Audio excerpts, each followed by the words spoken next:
자, 먼저 할 것은 내각과 외곽의 이등분선의 성질 파트부터 보도록 할게요. 자, 삼각형에 주어져요. 그리고 이 각을 이등분을 합니다. 이건 너무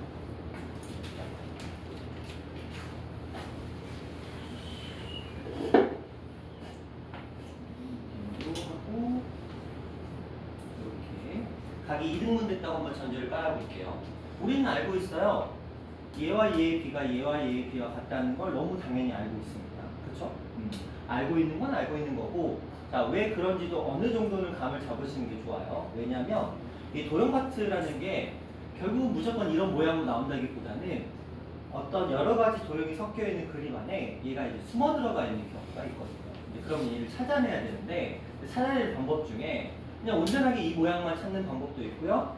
거쳐서 와야 되는 경우도 있는데, 그것까지 알기 위해서 우리는 어느 정도 생각을 해보셔야 됩니다. 먼저 이 녀석과 평행의 선을 여기다가 그렸어요. 그리고 이 선의 연장선을 그려놨습니다. 자, 이렇게 우리가 그림을 그렸을 때 무슨 일이 벌어지냐면, 얘네들은 평행이라고 했었기 때문에 얘와 얘가 동의각이 돼요. 평행이기 때문에. 그리고 얘와 얘는 엇각이 됩니다. 우리 중학교 1할 때 배우죠? 동의각과 엇각. 그러면 이 삼각형은 이 밑가의 크기가 같아서 이등변 삼각형이 되버려요. 그럼 우리가 여기서 이제 길이를 설정한다는 거지. 여기가 A고 여기가 B라고 했을 때 이등변이기 때문에 당연히 여기도 B가 돼요. 뭐 당연한 겁니다. 그리고 지난 시간에 우리가 평행선에서 닮음 얘기할 때 A 대 B는 A 대 B. 아니, 죄송해요. A 대 B는 A 대 B. 이런 식으로 이제 B를 설명을 한 적이 있거든요. 그 원리를 그대로 따라옵니다. 그래서 A 대 B는 A 대 B라는 얘가 성립을 하게 됩니다. 그래서 이 녀석과 이 녀석의 B가 A 대 B. 이렇게 들어가게 돼요. 이거 이유는 뭐냐면 얘랑 얘의 B가 그대로 여기로 연결돼서 얘와 얘의 B가 같다. 그렇다니까 결과적으로 놓고 보니까 여기를 이제 지우게 되는 거죠. 지우고 이런 삼각형이 나왔을 때 좌우의 길이의 B는 밑변의 길이의 B가 같다라는 이게 설명이 되게 됩니다. 그런데 이제 이 표현을 너무 대놓고 각의 이등분선이라는 표현을 주면 좀 그러니까 얘가 이제 사용하는 표현이 뭐냐면 이 녀석을 사용을 합니다. 내심이라는 건 애초에 성립 자체가 뭐예요? 내각의 이등분선으로 성립이 돼 있어요. 그렇다면 우리가 문제 안에 내심이라는 표현이 나오면 우린 자연스럽게 이제 삼각형이 그려졌을 때 뭐 얘가 내심이래. 그럼 우린 자연스럽게 여기 선을 그렸을 수 있겠죠. 그러면 이 길이와 이 녀석의 B가 얘와 얘의 B가 같다는 걸 사용을 해서 문제를 풀어갈 수가 있겠죠. 그럼 대놓고 얘가 무슨 점? 내분점이 되는 겁니다. 이런 맥락으로 이해해 주시면 되겠고요. 그 다음에 외곽의 이등분선 얘기가 나와요. 외곽의 이등분선입니다. 이런 삼각형이 있대요. 자, 이런 삼각형이 있는데 어서 오세요. 사진 그 가운데 아니야. 자, 그러면 얘가 여기서는 무슨 얘기를 하냐면 여기 있어요. 이렇게 선이 그려져 있습니다. 그리고 여기를 우리는 흔히 이 삼각형의 외곽이라고 불러요. 외곽. 그래서 이 외곽을 이렇게 가로지는 선을 그립니다. 그리고 얘네들의 크기는 같다고 전제를 합니다. 자, 그러면 이제 이 녀석과 쭉 연결시켜서 이렇게 삼각형을 그려놓고 이제 무슨 생각을 하냐면, 자, 먼저 여기도 똑같아요. 얘가 A고 얘가 B라고 한답니다.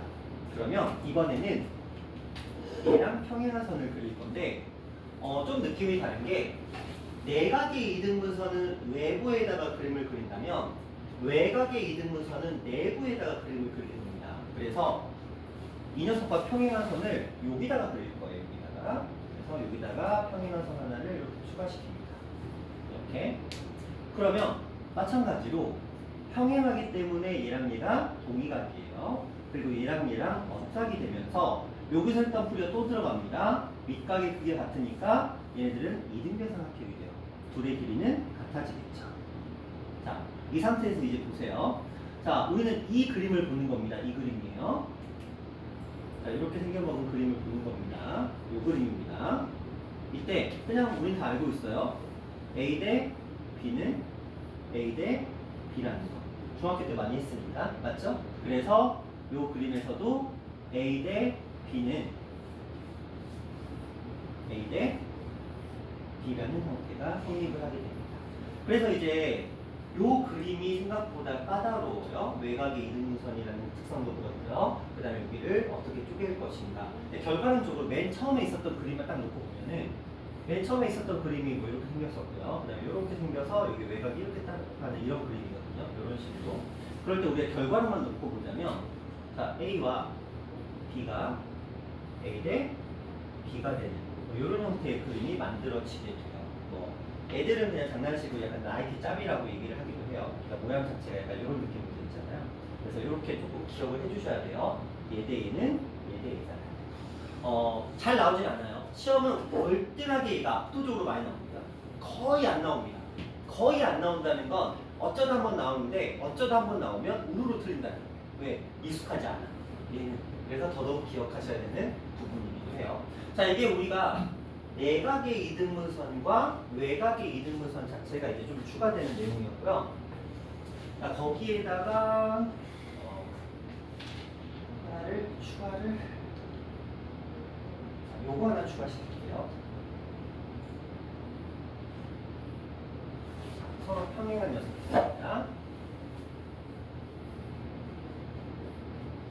이런 그림이 있다고 한번 가정을 해볼게요.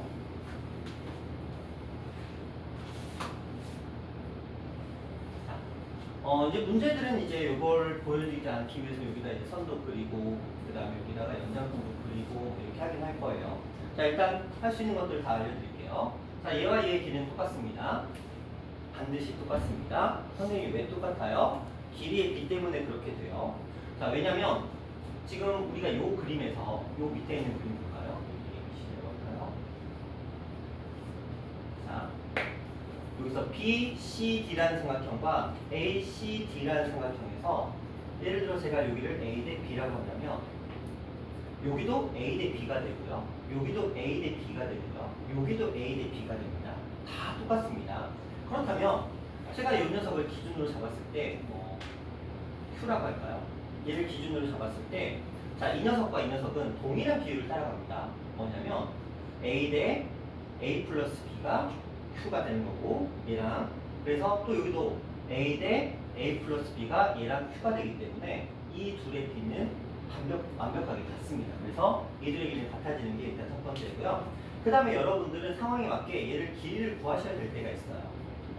여기를 이제 P라고 놓고 여기를 Q라고 놓으면 이 녀석의 길이는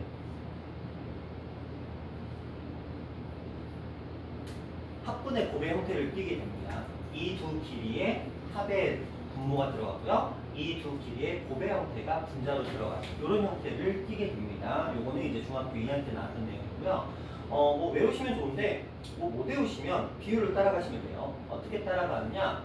보자. A 대 A 플러스 B. 자, 요 길이 모르니까 요 길이를 우리가 K라고 한번 적어볼게요. K 대 Q가 됩니다. 이 정도 괜찮죠? A 대 A 플러스 B는 P 대 Q 이런 느낌으로. 자, 우리는 누구를 K를 알고 싶어요. 그래서 K를 알고 싶은데 일단 A 플러스 B를 곱할 거고요. 그 다음에 A랑 Q를 곱하는 형태가 될 거예요. 그렇죠? 자, A랑 Q를 곱하는 형태가 될 거고 그럼 K라는 값은 A 플러스 B분의 A, Q의 형태를 띠게 됩니다. 잠시만요. A 대 A 플러스 B, A 대 A 플러스 B, K 대 Q. 네, 이런 형태를 띠게 됩니다. 자, 그런데 이제 A 플러스 B가 들어있고요. A, Q가 들어있는데 저는 이 녀석의 길이를 알고 싶은 거예요. 근데 이것만 가지고 구할 수 있냐? 물론 이걸로도 구할 수 있어요. 근데 또 이쪽으로도 비교를 해보면 P 이쪽 버전으로 바뀌면 B 대 A 플러스 B는 K 대 P의 형태를 띠게 됩니다. 형태 자체가. 그래서 K 곱하기 A 플러스 B는 B, P 형태로 띠게 되고요. K의 값은 A 플러스 B분의 B, P의 형태를 띌 수도 있게 됩니다. 그래서 여기서 이제 이걸 가지고 열심히 유도를 합니다. 이것들을 가지고 꼼짝꼼짝 유도를 해서 이 녀석의 길이를 구해내는데 그것까지는 굳이 알 필요는 없고요. 뭐 연산이 들어가요. 그래서 최종적으로 나오는 모양이 이 녀석의 길이는 얘하고 얘를 더한 값분의 얘하고 얘를 이제 곱한 형태가 만들어지는데, 근데 이때는 뭘 유도하셔야 되냐면 이거 아셔야 돼요. 여기가 P 대 Q가 되면 이 A하고 B를, 그러니까 A 대 B가 P 대 Q라는 것을 결국은 활용해야 돼요. 선생님, A 대 B가 왜 P 대 Q가 돼요? 자, 이렇게 보는 거예요. 이 삼각형과 이 삼각형은 닮음입니다. 맞죠? A의 닮음이에요. 대응변의 길이가 P 대 Q입니다. 따라서 이 녀석과 이 녀석의 길이의 B, 그렇죠? 이 둘의 닮은 B가 P 대 Q이기 때문에 당연히 A하고 P, 길이의 B도 P 대 Q가 되는 게 당연히 맞습니다. 그래서 이 식의 A하고 B의 역할을 전부 다 PQ로 바꾸면, 치환하시면 이게 PQ의 형태로 정리가 되게 된다라고 보시면 됩니다. 정확하게는 여기를 우리 비례상수 배웠으니까 뭐 굳이 하자면 여기 K라고 안 썼다라고 한다면 여기 AK, BK 이런 식으로 들어가겠죠. 그래서 여기서 AK, BK, AK 들어가서 약분 들어가면서 여기 P, 뭐 Q, P 형태로 바뀌어서 P 플러스 Q분의 BQ 형태가 만들어지긴 해요. 자, 이런 느낌으로 이해해 주시면 되겠고, 자, 여기까지가 닮음이었고요. 자, 그 다음에 이제 여러 가지 사각형 얘기를 좀 해볼게요.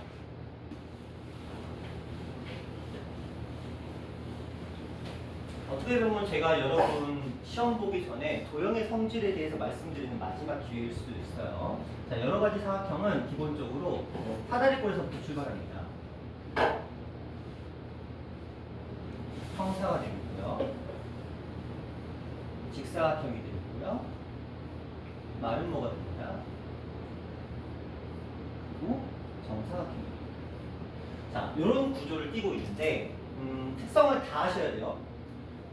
평행사변형 이후로의 특성입니다. 자, 이 녀석들의 공통적인 특성입니다. 대각선 길이 이등분. 어떻게 보면 이 평면 좌표에서는 이게 가장 중요합니다. 대각선 길이 이등분 한다는 이 성질이 굉장히 중요합니다. 뭐 부연서에서 들어가자면 이건 기본으로 깔려 있습니다. 이 아이들 전부 다 대각선 길이 이등분. 이게 왜 중요하냐면 그래야 중점을 활용할 수 있고요. 1대2 내분점을 활용할 수 있기 때문에 대각선끼리 이등분을 항상 기억하셔야 됩니다. 이쪽은 다 그래요. 근데 이 대각선끼리 이등분이라는 특성 중에 이 마름모는 뭘 가지고 있냐면 대각선끼리 수직이라는 특성을 가지고 있고요. 얘도 대각선끼리 수직이라는 특성을 가지고 있고요. 얘는 대각선의 길이가 같다 라는 특성을 가지고 있다. 그것까지도 여러분이 기억하셔야 돼요. 다 중학교 때 배웠던 내용인데 자, 차근차근 정리를 해드리면 평행사변형이라는 건 두 쌍의 대변이 평행합니다. 그리고 두 대변의 길이가 같고요. 두 대각의 크기가 같고요. 그 다음에 대각선 이등분 합니다. 그 다음에 조건 하나가 더 들어가는데 이거는 중요하지는 않습니다. 자, 요거 기억하셔야 되고요. 그렇다면 직사각형은 요 특성 그대로 살리면서 뭐가 들어가냐면 대각선의 길이가 같다가 들어갑니다. 그리고 한 내각이 90도. 근데 뭐 이건 중요하지 않습니다. 내각이 90도인 거는. 자, 그 다음에 마름모입니다. 마름모는 뭐가 수직? 대각선이 수직입니다. 그리고 네 변의 길이가 같다. 자, 학교 시험에서는 직사각형보다는 마름모를 즐겨냅니다. 뭐 때문에? 내변의 길이가 같다와 이 수직 두 가지가 굉장히 메리트가 있어요. 왜? 직선의 방정식에 수직인 거 나오잖아요. 그 다음에 점과 점 사이의 거리에 내변의 길이가 같다 활용할 수 있기 때문에 학교 시험 기준에서는 이 녀석을 훨씬 더 많이 내게 됩니다.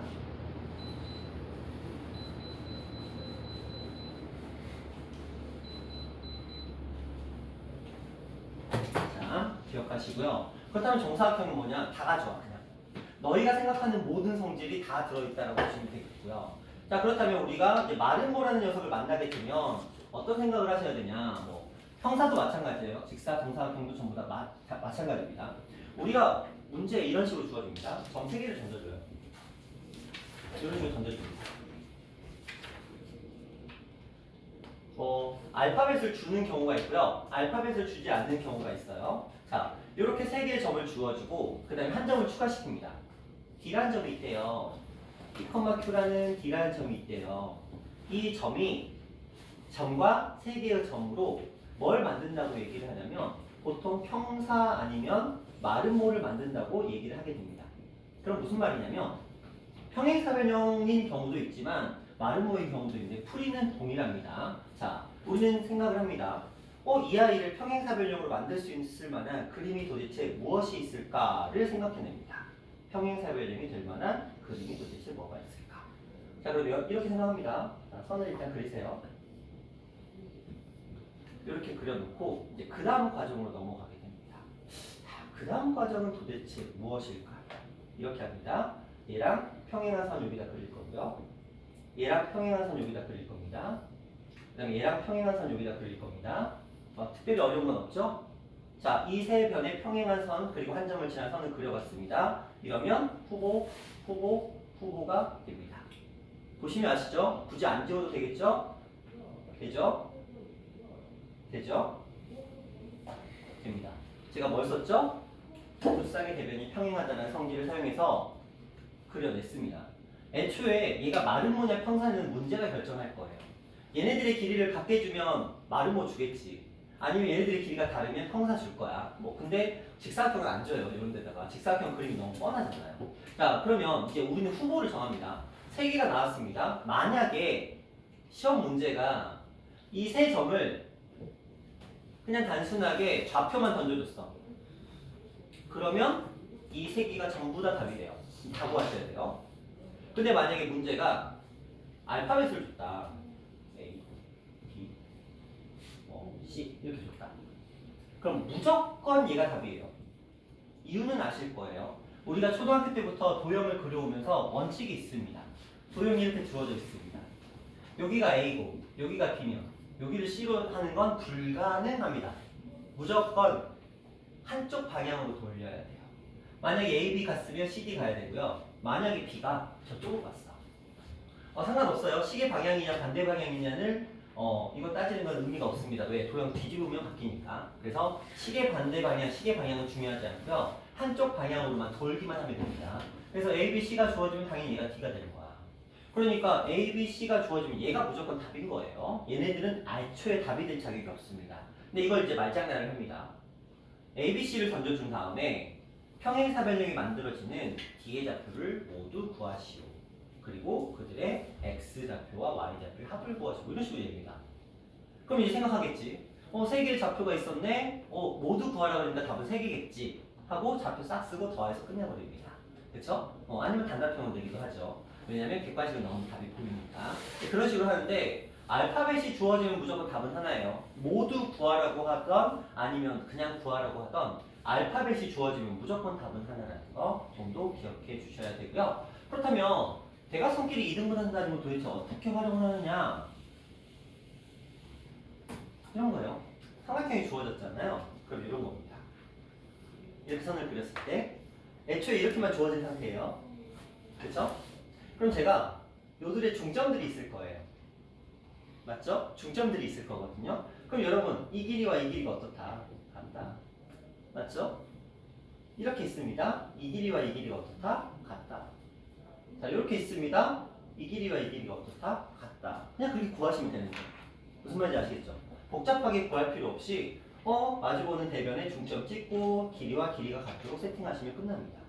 그런데 이럴 때 또 어떻게 선생님 길이가 같다니까 그거 막 미지수 써가지고 막 그렇게 하면 되게 복잡하지 않을까요? 그런데 제가 만약에 좌표를 설정해 볼게요. 마이너스 1, 마이너스 1 여기는 뭐 2, 아니 1, 얼마 정도 할까요? 4 정도 해볼까요? 자, 여기는 뭐 3, 4, 5, 얼마? 이 정도 한번 가볼게요. 자, 이래 놓고 저한테 이걸 구하라고 한다면 저는 이렇게 할 거예요. 자, 이렇게 그리면 됩니다. 마이너스 1에서 1까지 2가 왔고요. 마이너스 1에서 4까지 5가 올라갔으니까 이 5네. 그럼 이 삼각형을 여기다 그대로 가지고 옵니다. 그러면 2, 5가 되겠죠. 좌표는 7, 7 이런 식으로 걸립니다. 그렇죠? 자, 만약에 제가 이걸 구하고 싶었어. 그러면 저는 또 이 얘기를 하겠죠. 얘는 어디로 구할까? 반대로 가면 되겠구나. 그렇죠? 마이너스 2, 마이너스 5. 그럼 여기서 마이너스 2, 마이너스 5 가면 되겠구나. 그래서 3, 마이너스 3 이런 식으로 좌표를 구할 수 있습니다. 물론 이렇게 하셔도 상관없습니다. 왜? 이게 평사 도형의 특성이니까. 자, 그래서 요 정도 좀 기억해 주시고요. 자, 요 그림에 이제 마지막으로 추가되는 게 요 녀석입니다. 자, 평행사변형이라고 할게요. 자, 이때 제가 대각선을 자, 그려봤습니다. 그러면 이건 무조건 기억하셔야 돼요. 자, 요 점과 요 점을 제가 찍을 겁니다. 그리고 이런 얘기를 하겠죠. 이렇게 했는데 얘가 N이고 이렇게 했는데 얘가 N에서 둘 다 중점이 돼요. 자, 이런 얘기를 할 겁니다. 그럼 우리는 이제 떠올립니다. 자, 도윤아, 이 아이는 이 삼각형의 무슨 중심? 지우가 이 녀석은 이 삼각형의 뭐? 무게중심이 되겠죠? 자, 이 녀석도 무게중심이 됩니다. 정신 바짝 차리세요. 이거 중학교 2학년 거예요. 잘 모르겠으면 중학교 2학년 거 다시 공부하세요. 자, 무게중심입니다. 이유는 자, 얘가 뭐예요? 중선. 그리고 제가 대각선끼리 서로 이등분한다고 했잖아요. 그렇죠? 얘도 중선, 얘도 중선. 중선의 교점이 무게중심. 자, 여기서도 중선, 중선, 중선의 교점이 무게중심. 이렇게 들어가게 됩니다. 자, 그렇다면 이 둘은 이제 무게중심인 거야. 그럼 생각해보자. 얘하고 얘하고가 2대 1이고 얘하고 얘하고도 2대 1이거든? 맞죠? 그런데 우리 대각선이 2등분한데 그럼 애초에 얘랑 얘의 길이는 어때요? 같아요. 그러니까 여기가 2고 여기가 1이고 1이고 2였으니까 당연히 이 세 변의 길이는 다 어떻다? 같다는 특성도 활용이 될 겁니다. 이런 맥락으로도 이해를 해 주셔야 되고요. 그리고 그들의 그림을 사용해서 이제 어떤 길이와 관련된 내용들을 물어봅니다. 평면좌표의 특성상 넓이를 묻는 문제에서는 기껏 해봐야 삼각형이고요. 신발끈 쓰시면 되겠고요. 자, 요 녀석에서는 이런 길이의 특성들 당연히 활용해 주셔야 됩니다. 그리고 대각선에서 길이가 같은 거, 직사각형, 마름은 대각선의 길이가 같지는 않아요. 이 정도는 조금 기억해 주시고 문제 나왔을 때 그럼 부연 설명해 드릴게요. 자, 이 정도가 이제 중학교 2학년 때 나오는 닮음과 외심, 내심, 무게중심, 내각, 외곽의 이등분선 여러 가지 사각형 파트에 대한 내용이었고요. 자, 그 다음에 이제 3학년 때 삼각비라는 게 나오고요. 원과 직선, 원주가 이 녀석들이 등장을 하게 됩니다.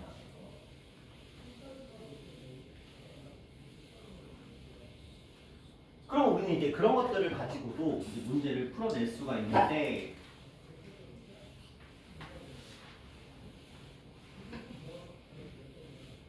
이번 평면좌표 단원에서 필요한 부분에 대한 설명만 좀 정리를 하도록 할게요.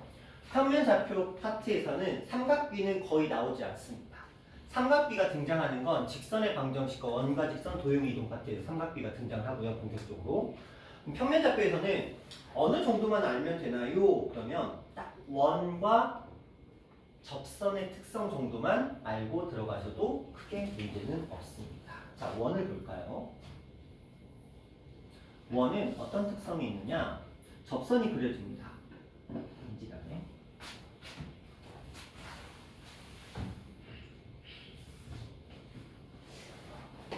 원을 지나는 접선이 있습니다.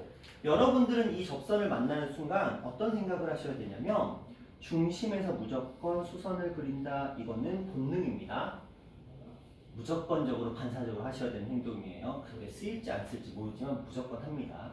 그리고 자, 이 접선의 한쪽 끝이 주어집니다. 예를 들어서. 그럼 여러분은 이런 가능성도 언급을 하셔야 돼요. 아, 이쪽으로도 갈 수 있겠구나. 그럼 여기도 하나가 생기겠죠. 그리고 나서 이렇게 하겠죠. 선 하나 그려볼까? 그러면 얘는 반지름이기 때문에 길이가 같고요. 맞죠? 그 다음에 얘는 직각입니다. 자, 그 다음에 이 녀석은 공통입니다. H, R, S입니다. 그래서 RHS 합동에 의해서 이 녀석들의 길이도 똑같아집니다. 자, 그렇다면 우리는 이들이 합동이라는 걸 인지를 합니다. 그렇기 때문에 또 여기다가 만약에 선이 하나가 더 추가됐다. 이런 식으로. 그럼 여기서 똑같은 행동을 반복하고 있겠죠? 선 그리고. 이런 식으로. 자, 그러면 여기서도 마찬가지로 얘가 합동이 됩니다. 자, 여기서도 선 하나 그리겠죠? 여기서도 마찬가지로 합동이 됩니다. 그래서 얘가 이제 내심의 성질이 되는 거예요. 내심에서 우리 얘네들 가게 크기도 같다라고 배웠잖아요. 그리고 이들의 길이가 같다는 내용도 언급했었겠죠. 이렇게 같다. 그래서 2분의 r 곱하기 둘레가 삼각형의 넓이다라는 표현까지 진행을 합니다. 이거 저번에 설명했죠? 2분의 r 곱하기 둘레. 했나? 지우가? 오케이. 자, 그래서 원이 나오고 접선이 나오면 무조건 수직을 쓰시는 거예요. 반드시 쓰셔야 되고요. 그 다음에 하나가 뭐냐면 원주각의 특성 중에 정말 중요한 하나. 이 각은 무조건 90도라는 거. 지름을 빗변으로, 지름을 대변으로 가지는 이 삼각형은 무조건 직각 삼각형이다. 이거 뭐 중학교 때 배웠던, 2학년 때 배웠던 외심, 내심으로 설명은 되죠. 외심에서 180도면 요거 반절이니까 90도 이런 맥락으로 설명은 되겠지만 어쨌든 원 안에서 90도라는 표현이 나오면 무조건 지름을 빗변으로 가진 형태가 되고요. 당연히 이렇게 그림을 그렸을 때 반지름이니까 길이는 같다. 뭐 이런 표현들이 만들어지게 됩니다. 뭐 이 정도로만 아시면 여기는 뭐 크게 문제는 없습니다. 자, 그렇다면 이제 이번 단원의 내용을 한번 들어가 보도록 할게요. 단원이는 연락이 오는데 지금 너무 많이 말씀드렸는데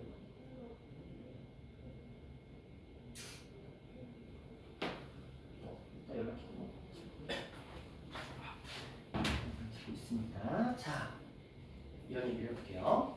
우리가 A라는 점과 B라는 점 두 점이 있습니다.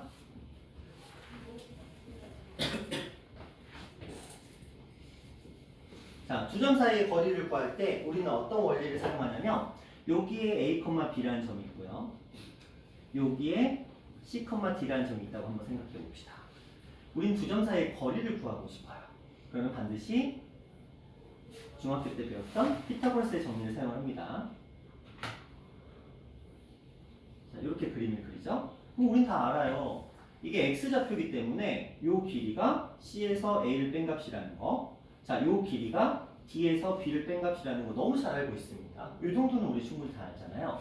그럼 이제 얘를 구해야 되잖아. 근데 이게 피타고라스잖아요.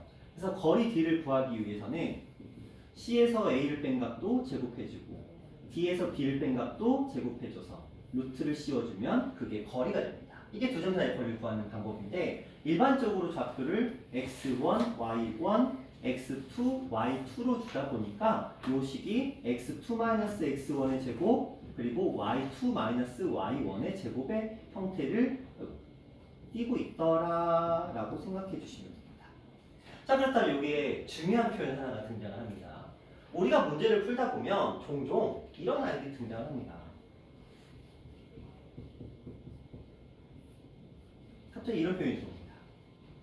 그럼 지은아, 이게 무슨 소리예요?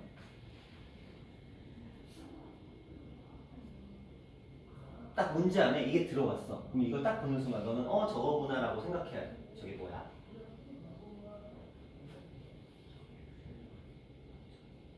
기호야, 이게 뭐야?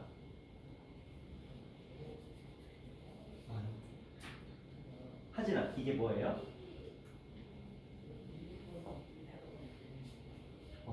이찬아, 이게 뭐야? 현준아, 이게 뭐야?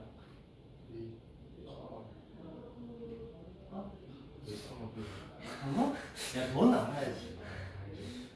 너랑 지호랑 지성이는 알아야지. 오케이. 자, 지호야, 이게 뭐야? 원점으로부터 한쪽으로. 그렇죠. 원점으로부터 x, y라는 점까지의 거리라는 뜻입니다. 그렇죠? 현지, 넌 알아야지. 그걸 말하려고 했는데. 넌 알아야지. 자, 방학 동안 그 고생을 하고 있으면서, 그렇지? 자, 그런 식이야. 그럼 우리가 이제 이걸 가지고 이런 생각도 할 수 있다는 거지. 자, 여러분들이 만약에 x-1의 제곱 플러스 y 플러스 2의 제곱을 만났어. 그러면 지성아, 얘가 뜻하는 게 뭐라고요? x, 어. 1, 1,-C까지 거리 맞죠? 1,-2부터 x, y라는 점까지의 거리야. 그런데 여기에 또 하나가 추가됐어.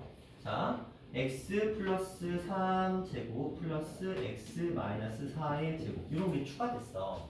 그럼 지은아 이제 알겠지? 얘가 뜻하는 게 뭐예요? 그렇죠. 마이너스 3,4에서 x, y까지의 거리란 말이지. 그런데 누군가 이렇게 질문을 던진다? 이거 두 개를 딱 식으로 만들어 놓고 이 녀석의 최소값을 구합니다. 우리 생각을 하겠지? 하나의 식 안에 존재하는 x랑 y랑 값은 동시에 같은 값을 사용을 해야 돼요. 여기서 말하는 이 xy와 이 xy는 똑같은 xy라는 거야. 우리 생각을 하겠지? 좌표 평면 안에 1, 마이너스 2라는 점과 그 다음에 마이너스 3,4라는 점이 있을 텐데 이 좌표 평면 어딘가에 x, y라는 점이 있다는 거야. 예를 들어 여기에 x, y가 있다고 생각해보자. 그럼 얘가 말하는 건 여기서 여기까지의 거리와 이 거리의 합을 얘기를 하는 거잖아요. 만약에 x, y가 여기 있었다. 그러면 당연히 요 길이와 요 길이 합이 될 거야.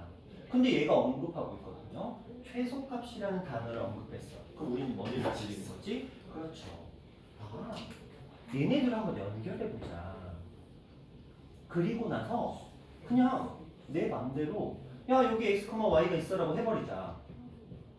그러면 이 길이와 이 길이 합이 되잖아. 세상에 직선보다 더 짧은 최단 거리는 없어요.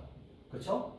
한마디로 그러면 우리는 어떤 생각을 할 수 있냐면 이 x, y가 이 a라는 점과 b라는 점을 이은 선분 위에 있으면 둘 사이의 거리가 최단 거리가 되겠구나. 이렇게 얘기를 할 수 있다는 거예요. 되셨나요? 자, 그런데 이제 이 문제를 이렇게 바꿀 수도 있다. 이 녀석의 최소값을 구하고 그때 x값의 범위를 구하자 이렇게 할 수 있어요. 최단 거리를 구하고 x값의 범위를 구하자. 왜? 우리는 정역을 배웠으니까. 맞죠? 정역 배우셨으니까. 자, 최단 거리는 이 두 점 사이의 거리일 거예요. x의 차이는 4고요. y의 차이는 얼마냐? 6이었으니까 4하고 6. 그럼 답이 얼마예요? 루트 얼마? 4고요. 4고요. 2루트 13. 좋아요. 자, 최소값은 2루트 13인데 x값의 범위를 구하래요. 그럼 우리는 어떻게 써야 돼? 이렇게 쓰셔야 되죠. 왜? 여기서 여기 사이에 있잖아, x값이. 그러니까 마이너스 3부터 1이라는 범위 안에 x값이 들어가 있겠지. 굳이 y값도 범위를 얘기하고 싶다면 y의 값은 4보다는 작거나 같고 마이너스 2보다는 크거나 같다. 왜냐면 x, y가 이 점 위에 있을 수도 있어. 그래서 너 0 해, 나는 2루트 13 할게. 뭐 이렇게 해도 상관없는 거니까. 그쵸? 그래서 범위적으로도 생각할 수 있겠다. 물론 이 근처 학교에서는 한 번도 나온 적은 없어요. 저쪽에 김포고에서만 한번 잠깐 등장한 적이 있는 문제이기 때문에 일단 우리는 이 정도 생각을 해봅니다. 자, 근데 이렇게 해놓고 딱 봤더니 그러면 저런 표현도 있다면 이런 표현들도 있지 않을까 이렇게 얘기를 하는 거죠. 마이너스 2,3이라는 점이 있고요. 여기에 3, 마이너스 1이라는 점이 있대요. 그런데 좌표 평면에 여기에 점이 있고 여기에 점이 딱 이렇게 있대. 근데 문제에서 이렇게 하네. 그리고 얘가 A고 얘가 B고 그 다음에 X축 위에 점 P가 있습니다. 이번엔 최단거리 문제가 아니고요. 이런 얘기를 던지고 있어요. 자, P가 딱 있대. 그런데 이 길이와 이 길이가 서로 같다. 이런 식으로 얘기를 하는 거예요. X축 위에 한 점 P에 대해서 AP와 BP의 길이가 서로 같기 위한 P의 좌표를 구하라. 이런 식으로 나올 수 있는 거야. 그럼 우리는 생각을 하겠지? 어떻게 설정하시면 돼요? 이 아이의 좌표는 x, 0이 되겠죠. 왜? y 좌표는 없는 거니까. 그럼 이제 그때부터 뭐 하시면 돼요? 여기까지의 거리. 그래서 x 플러스 2의 제곱 그리고 3의 제곱. 물론 이 녀석의 루트 값이겠죠. 자, 여기까지의 거리. x 마이너스 3의 제곱 그리고 마이너스 1의 제곱 이렇게. 물론 루트 값이야. 이 둘이 어떻다? 같다를 만족하는 x 값을 구하면 그게 무엇이 되겠다? 저 녀석의 답이 되는 거야. 되셨나요? 자, 그러면 얘가 단순하게 x축, y축으로만 나오겠냐? 그건 또 아니라는 거지. 어떤 직선이 있을 수 있다는 거예요. y는 2x 플러스 3 이런 문도. 자, 여기에 점이 하나가 있대요. 그래서 여기에 점이 얼마 정도 볼까요? 4, 쉽게 0 이렇게 한번 간다고 생각을 해보자. 자, 여기에 또 점이 하나가 있대요. 요 녀석의 점의 좌표는 뭘로 볼까? 마이너스 2, 3? 이 정도 볼까요? 자, 이렇게 한번 설정을 해봤어요. 그래놓고 또 물어보는 거지? 여기서 이렇게 했을 때 이 길이가 같아지도록 하는 점 P를 구하라. 뭐 이런 식으로 나올 수 있는 거야. 자, 이제 얘랑은 좀 달라. 얘는 단순하게 x축 위의 점이었기 때문에 얘를 x, 0이라고 하면 돼. 만약에 이게 y축 위의 점이었다면 우리는 0,y라고 설정하면 됐어. 요 정도 괜찮죠? 요 정도는 괜찮죠? 그렇다면 이 직선 위의 점이라는 건 생각해봐. 처음에는 이렇게 아마 했었을 거야. x, y라고 했겠지. 근데 우리가 사용할 수 있는 식은 지금 얘와 얘가 같다라는 하나의 식이거든요. 근데 미지수가 두 개면 절대 처리가 안 돼요. 왜? 우리는 하나의 식으로 하나의 미지수만을 처리할 수 있다고 배웠으니까. 근데 미지수를 두 개를 깔아버리면 안 되잖아. 그래서 누구의 도움을 받아야 되냐? 얘 도움을 받아야 돼. 요 친절하게 y를 x에 대해서 정리를 시켜놨잖아. 그럼 얘를 어떻게 가면 돼? x, 2x 플러스 3이라고 설정하시면 되겠다. 그러면 이제부터는 자, 거리 x 플러스 2의 제곱 그리고 2x 플러스 3 마이너스 3의 제곱 요게 요 거리가 되는 거예요. 그 다음에 마찬가지로 x 마이너스 4의 제곱 그리고 2x 플러스 3에서 0 빼는 건 의미가 없으니까 제곱. 그래서 이걸 만족하는 2차 방정식 양변 제곱하고 푸시면 되겠죠. 근데 구조상 x제곱은 전부 다 소거되기 때문에 x에 관한 1차식이 나옵니다. 그래서 답 하나를 우리가 구해낼 수 있겠다. 이런 맥락으로도 접근할 수 있다. 자, 지금 뭐 배웠냐면 먼저 두 점 사이의 거리를 배웠어요. 그 두 점 사이의 거리를 이용해서 두 점과 x축 위의 점, y축 위의 점, 직선 위의 점 또는 임의의 한 점 그리고 그들의 거리가 같다나 혹은 최단거리 이런 맥락으로도 우리가 문제풀이가 진행이 되겠다. 이런 얘기를 해보고 있습니다. 자, 그러면 이 상태에서 또 이런 얘기도 한번 생각해 볼게요. 자, 두 점이 있습니다. 그리고 나서 이런 얘기를 할 거예요. 어떤 직선이 있대요. 쉽게 갑시다. 자, x라는 직선이 있대요. 두 점의 좌표가 있습니다. 얼마 정도 볼까? 2, 그다음에 4, 얼마 정도 볼까? 4, 9 정도 간다고 치볼게요. 자, 이렇게 얘기를 합니다.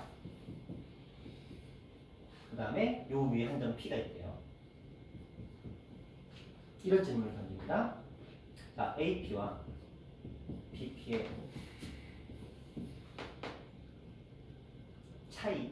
차이의 최대값이고요.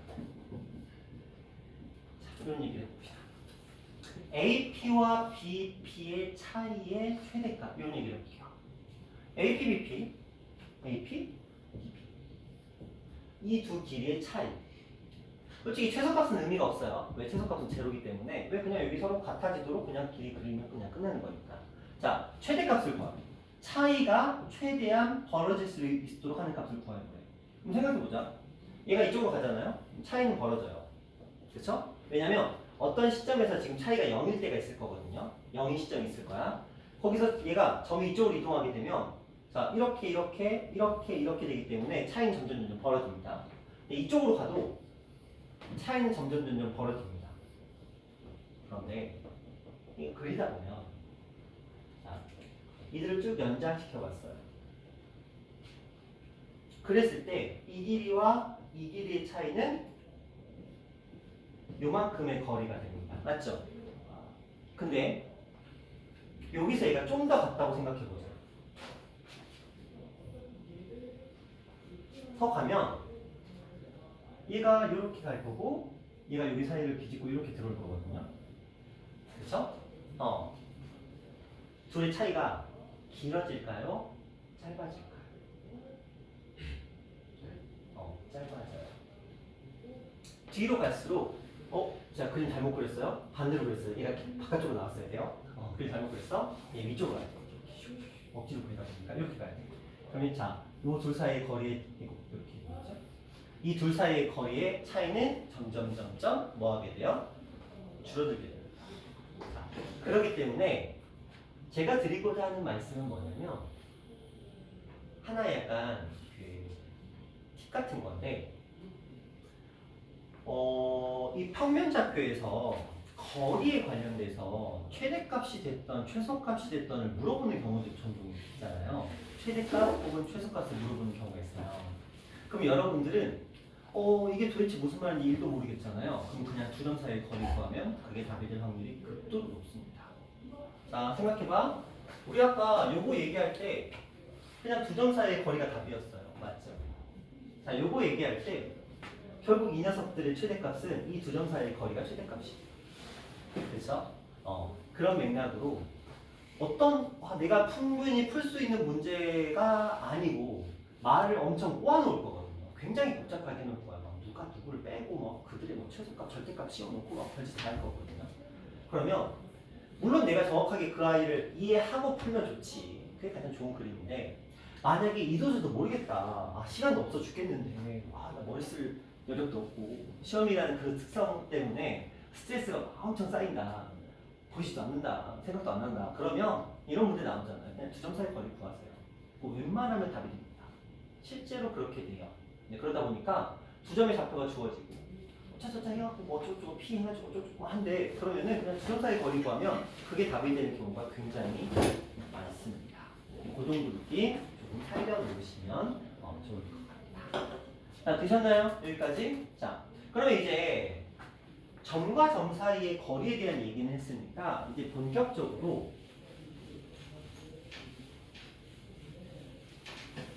이번 단원의 핵심인 내분점에 대한 얘기를 해보도록 할게요.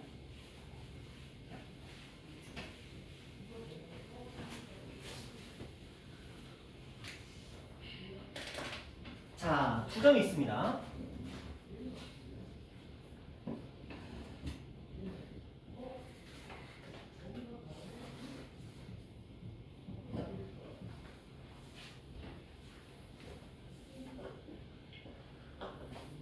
두 점이 있습니다. 이 두 점을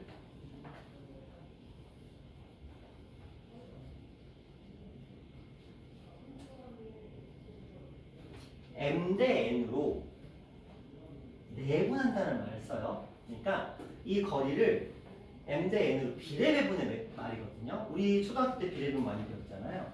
5를 3대 2로 비례배분하라. 그럼 3 더하기 2분의 3 이런 식으로 얘기를 했잖아요. 그래서 5라는 거리를 3하고 2로 쪼개라. 뭐 이런 것들 배웠잖아요.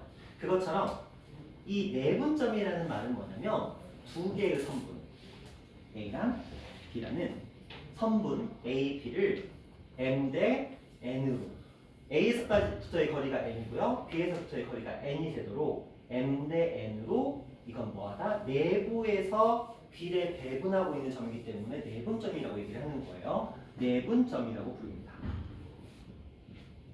자, 이 녀석을 구하라는 맥락의 내용입니다. 자, 이걸 이제 얘기를 해볼게요.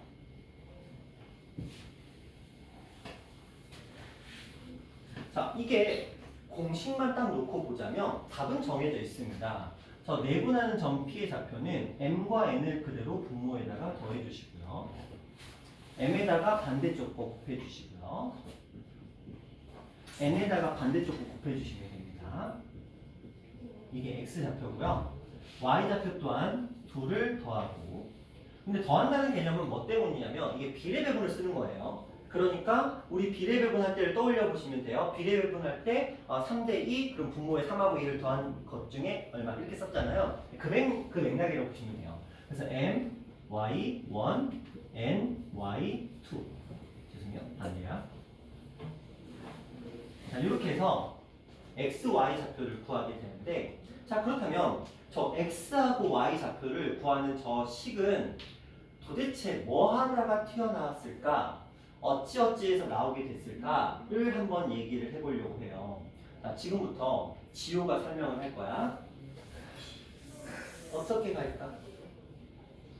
마음의 준비해. 그 다음 지성이고 그 다음에 현준이야. 자, 지호가 못했을 때 자, 어떻게 해서 이런 것들이 나오는 걸 지혜겠습니까? 자, 힌트는 어느 정도 드릴게요. 자, x만 먼저 보자면 x2에서 x1을 뺀 값이 이들의 여기서 여기까지의 거리가 맞죠? 그렇다면 얘는 요런 맥락이잖아요. 그렇죠? 그래서 요 녀석의 값을 구하는 게 우리의 목적인 거야. 그래서 x2에서 x1을 뺀 게 이 녀석의 길이야. 그 녀석의 길이야. 길이를 우리는 뭐 하고 있어? b에 배분하고 있거든요. 자, 여기가 m 대 n이면 여기도 똑같이 m 대 n이 됩니다. 맞죠? 그래서 m 플러스 n 분의 나는 누구를 기준으로 할지는 너가 정하면 돼. 근데 보통 일반적으로 x1을 기준으로 만약에 정한다고 생각을 해보면 자, 여기에 뭘 써줘야 될까요? m. 그렇죠. 맞죠? 자, 요 길이가 x2에서 x1을 뺀 값이 요 길이야. 맞죠? 그것을 m 대 n으로 비례배분하고 싶은 거야. 그래서 m 더하기 n으로 나누고 그 중에 m을 쓰면 요만큼의 길이인 거야. 그러니까 얘가 지금 말하는 게 뭐냐면 요만큼의 길이야. 이 길이가 요 녀석인 거야. 1번 길이가 얘가 1번 길이인 거야. 그렇지? 자, 그런데 우리는 뭐야? 좌표를 구하고 싶어. 그러면 이 길이를 이 녀석의 x좌표에서 뭐 해줘야? 빼줘야 이 녀석이 좌표가 된다는 거죠. 맞죠? 좌표니까 요 녀석의 x좌표에서 이만큼의 길이를 빼야만 이 좌표가 나오는 거야. 그러니까 우리가 할 일은 이제 x1이라는 좌표에서 2를 빼야 되는 거야. 그래야 이 좌표가 나올 테니까. p의 이 내분점의 x좌표가 나올 테니까. 그래서 이제 요 작업을 하게 되는 거죠.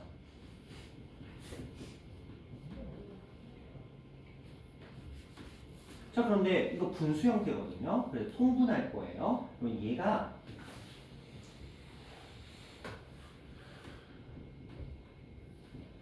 x1에다가 분모와 분자를 똑같이 곱하겠죠? 이렇게 진행이 됩니다. 그러면 분모는 지금 통분이 되어 있고요. 자, 분자는 자, x1에 m 플러스 n. 자, 요거 요 상태로 좀 힘드니까 쪼개보면 x2에 m 플러스 x1에 m 뭐 이런 식이 됩니다. 되셨나요? 요거 맞아요? 그것만 빨리.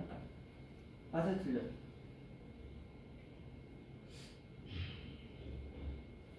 잠깐만. 근데 왜 뺐냐 내가? 죄송해요. 더 해야 되는데 뺐어요. 여기다가 더 해야 되는데 제가 뺐네요. 반대로 했어요. 죄송해요. 이렇게 하세요. 자, 이렇게. 그러면 m 플러스 n분의 써볼게요. 자, 여기 x1 m이 있어요. 그게 얘랑 날라가요. 그렇죠? 그럼 남은 건 x2 m과 뭐 mx2라고 쓸게요. 저거랑 똑같이 써야 되니까 m x2 그리고 여기 x1 n 남았죠? 그래서 n x1 이런 식이 만들어진 거예요. 그러니까 원리는 무엇이다? 요 x좌표의 차이를 m 대 n으로 비례배분해서 좌표를 구하기 위해서 여기서 얘를 빼도 되고요. 여기다가 얘를 더해도 돼요. 뭐 어떻게 하든 답은 똑같이 나옵니다. 그렇게 해서 만들어지게 된 공식이 이 녀석이다. 이렇게 가는 거야. 자, y의 공식도 동일한 패턴으로 만들어졌기 때문에 저렇게 형태가 됩니다. 그래서 우리가 일단 내분점 공식을 기억하셔야 돼요. 합분의 비례배분 형태인데 합분의 얘네들이 지그재그로 곱해집니다. 그렇죠? 우리가 이 아이를 계산할 때 a랑 b가 있는데 m 대 n인데 m을 얘한테 가는 게 아니고 m이 얘한테 n이 얘한테 갑니다. 지그재그로 가게 됩니다. 그런데 문제가 좀 달라요. 만약에 내가 a, b를 이렇게 얘기하면 얘가 되거든요. 근데 만약에 제가 BA를 이렇게 바꿔버리면 문제가 바뀌죠. 왜냐하면 B에서부터 이렇게 돼버리기 때문에 아예 다른 답이 나옵니다. 그래서 여러분들이 내분점에서 시험에서 그나마 틀릴 만한 여지가 있는 게 뭐냐면 A하고 B하고 B하고 A의 순서가 뒤바뀌는 경우. 말장난에 살짝 현혹되면. 근데 학교 선생님은 당연하겠죠. A, B랑 BA 반대로 풀었을 때의 답은 보기 중에 무조건 있습니다. 네, 여러분이 실수하시면 무조건 보기 중에 있어요. 나도 모르는 사이에 틀리고 있을 거예요. 그 정도 생각해 주셔야 됩니다. 그런데 제가 추천드리고자 하는 방법은 뭐냐?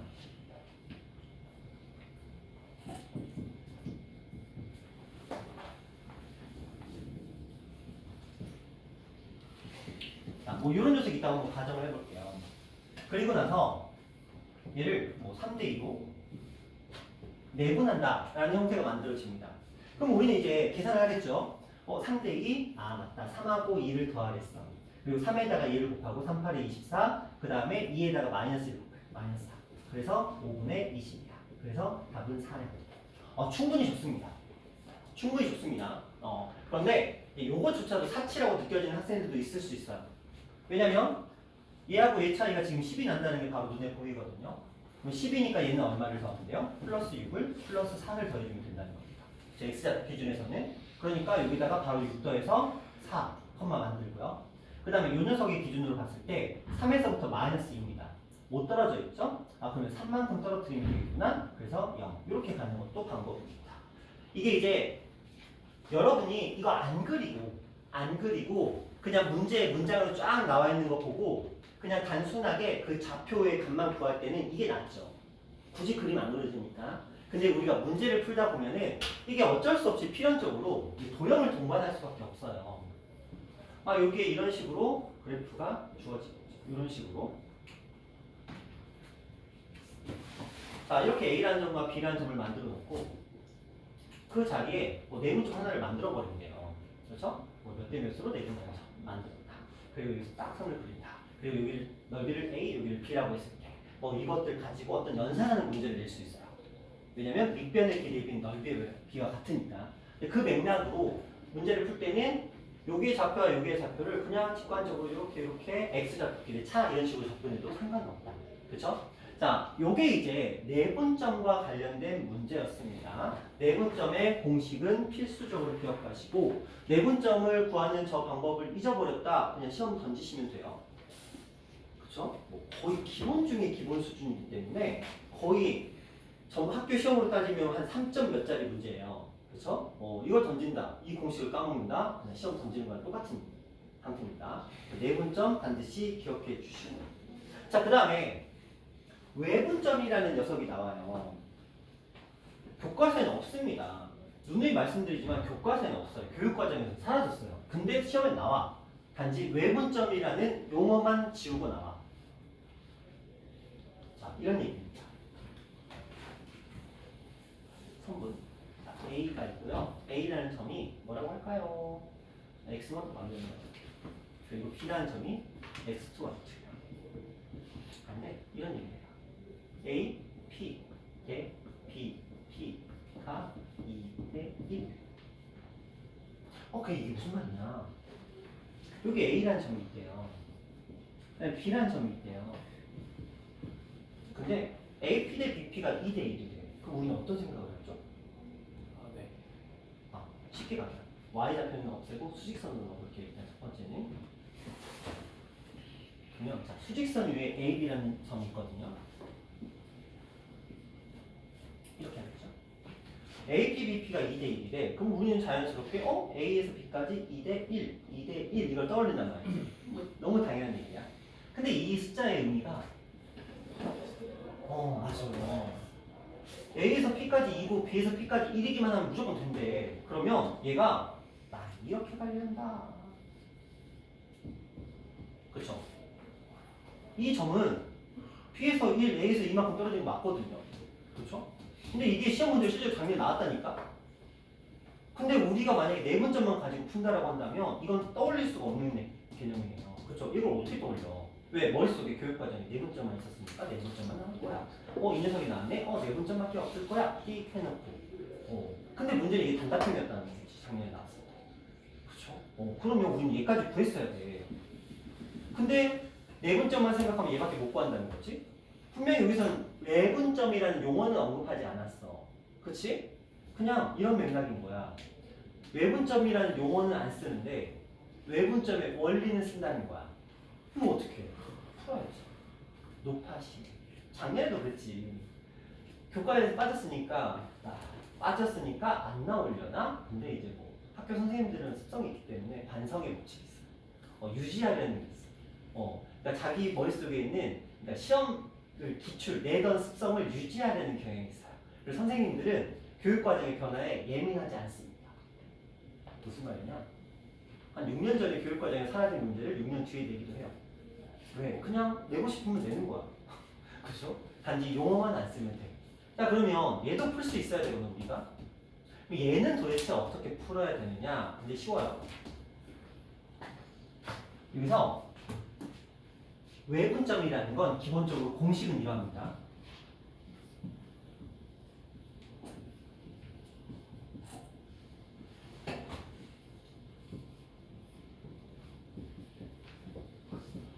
똑같아요. 순서는 완벽하게 똑같습니다.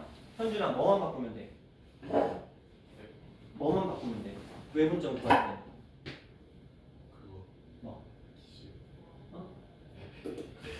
지성아 뭐만 바꾸면 돼? 쓰는 그렇죠. 이것만 바꾸시면 돼요. 그러니까 할만해. 무슨 말인지 아시겠죠? 어렵지 않습니다. 저것까지는 유도 안 해도 돼요.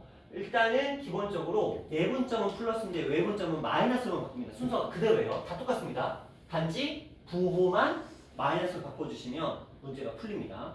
근데 물론 저 공식을 사용하시면 된다는 거지. 예를 들어 이거랑 똑같이 한번 해볼게요. 올라가는 걸로 가볼까? 여기에 1,1이라는 점이 있고요. 여기에 4,2라는 점이 있다. 무슨 나오네?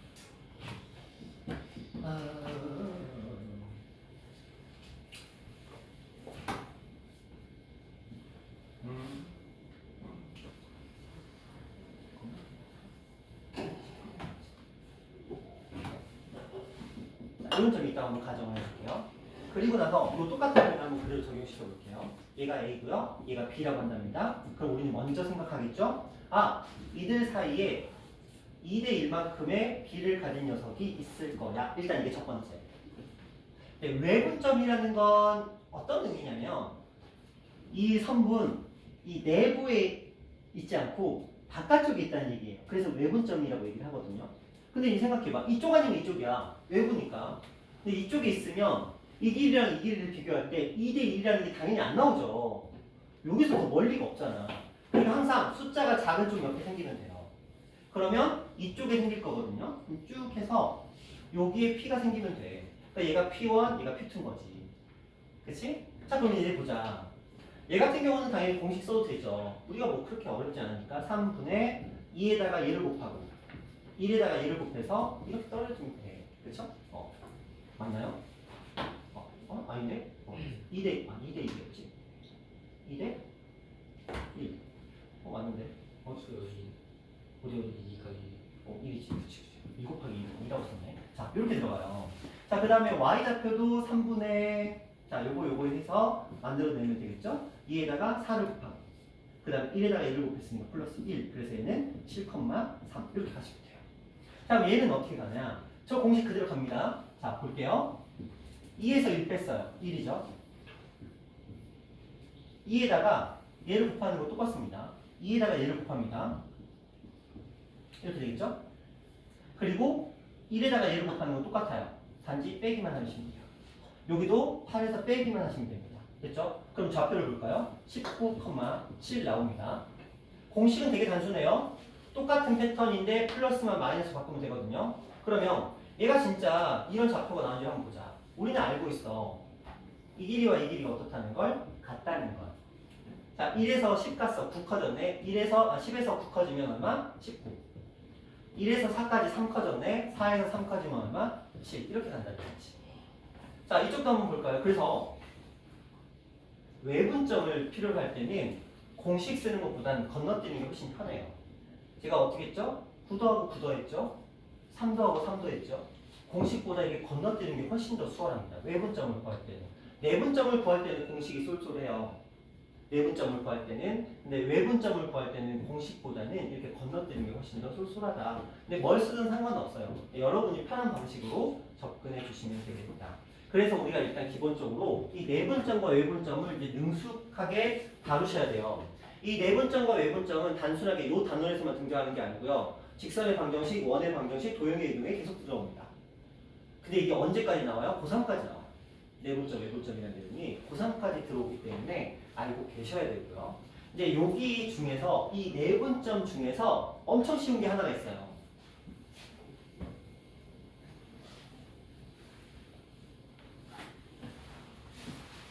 그게 무엇이냐? 일단 내분점이라는 건 우리가 저기서 m 플러스 n분의 mx2 플러스 nx1 x좌표만 두고 보자면 외분점은 mn 그리고 mx2 nx1 그런데 여기만 마이너스로 바꾸자. 자, 그리고 나서 중점이라는 표현이 나옵니다. 근데 단순하게 생각해봐. 지우가 중점은 이 성분을 몇 대 몇으로 쪼갠 거야? 1대1. 1대1이죠. 그럼 여기 똑같이 여기다 집어넣는 거야. 1하고 1이라는 숫자를. 그럼 분모는 당연히 뭐가 되고? 2가 되고. 저 1대1이니까. 얘는 1, 1이니까 의미가 없죠? 그래서 x1 플러스 x2 이렇게 쓰시면 돼요. 이게 중점을 찾는 방법. 그렇죠? 내분점, 외분점, 그리고 중점을 찾는 방법까지 좀 얘기를 드려봤습니다. 이제 우리는 무게중심 얘기를 할 거예요. 근데 잠깐 쉬었다 갈게요.